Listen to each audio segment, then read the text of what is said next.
ان مدنی قافلوں کی برکت سے 5 وقت نماز پابندی کے ساتھ پڑھنے کی توفیق ملتی ہے. سبحان اللہ. جو قافلے میں نہیں آئے نا، شاید کچھ لوگ ہیں کہ 5 ٹائم نماز پڑھتے جماعت سے، زیادہ لوگ نہیں پڑھتے، وہ ٹائم ہی نہیں ملتا، وہ بزی رہتے ہو. فجر پڑھتے زہر اثر کا ہے، زہر پڑھے تو فجر کا ہے. اور جو قافلے میں آتے ہیں تو 5 ٹائم نماز جماعت سے ملتی ہے.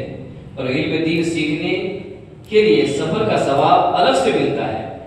حدیث پاک میں ہے، نبی کریم صلی اللہ علیہ وسلم کی بارگاہ میں حضرت سیدنا ابو الدرداء حاضر تھے. وہ فرماتے ہیں کہ پیارے آقا صلی اللہ علیہ وسلم سے سنا کہ جو علم کی تلاش میں کسی راستے پر چلتا ہے، جیسے کہ ابھی قافلے والے آئے ہیں تو یہ کس کے تلاش میں آئے ہیں؟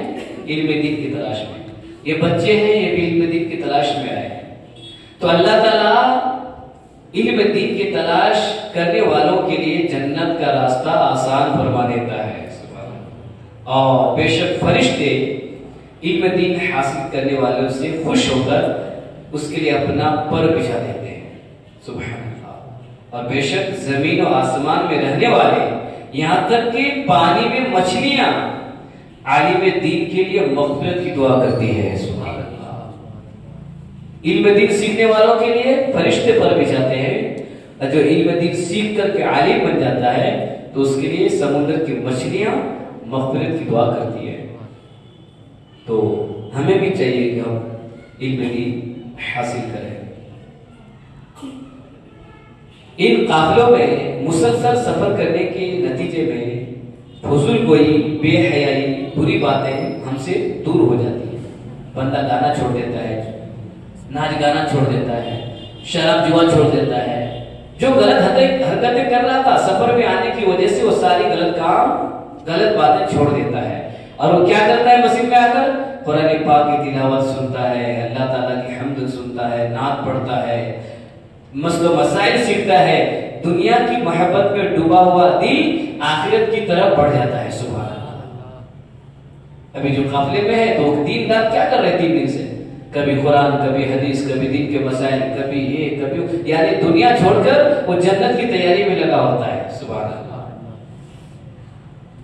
تو اس کے لیے ہمیں اور آپ کو چاہیے کہ وقت کی دولت کو محض وقت یہ بھی دولت ہے.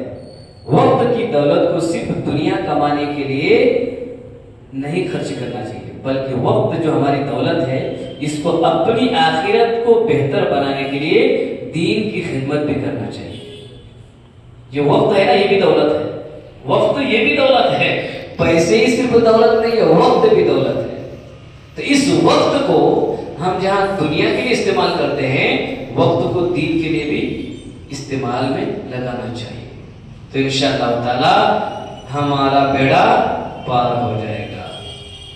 تو اس کی مزید برکتیں کیا ہیں علم دین سیکھنے کی؟ نبی کریم صلی اللہ علیہ وسلم نے فرمایا، اے ابو ذر، صبح کے وقت تیرا کتاب اللہ سے ایک آیت سیکھنا تیرے لیے 100 رکعتیں ادا کرنے سے اچھا ہے. سبحان اللہ. کوئی اگر ایک آیت سیکھتا ہے تو 100 رکعت پڑھنے سے بہتر ہے. اور صبح کے وقت علم کی ایک بات سیکھنا 1000 رکعت نماز پڑھنے سے اچھا ہے. سبحان اللہ. ابھی 3 دن سے کتنی باتیں سیکھیں؟ یا ایک بات سیکھے تو 1000 رکعت نماز پڑھنے سے اچھا ہے. تو علم کی کتنی بڑی برکت ہے. تو اسی لیے لکھا گیا کتابوں میں کہ علم کے ساتھ تھوڑا بھی عمل فائدہ زیادہ دیتا ہے. علم کے ساتھ تھوڑا عمل فائدہ زیادہ دیتا ہے. اب بغیر علم کے زیادہ عمل بھی کبھی کبھی برباد ہو جاتا ہے. تو کوشش کریں جو بھی ہم سیکھ رہے ہیں اس پر عمل بھی کریں گے. اللہ پاک ہمیں آپ کو قید سنت سے زیادہ عمل کی توفیق عطا فرمائے. آج ہم سب کا 3 دن کا قافلہ ختم ہوا. اللہ پاک تمام اسلام بھائیوں کو دین کی خدمت کرنے کی توفیق عطا فرمائے. دین سننے، سیکھنے اور سیکھنے والوں کی مدد کرنے، یا جو مدد کرتے ہیں ان کو دونوں جہان کی بھلائی عطا فرمائے. الحمدللہ رب العالمین.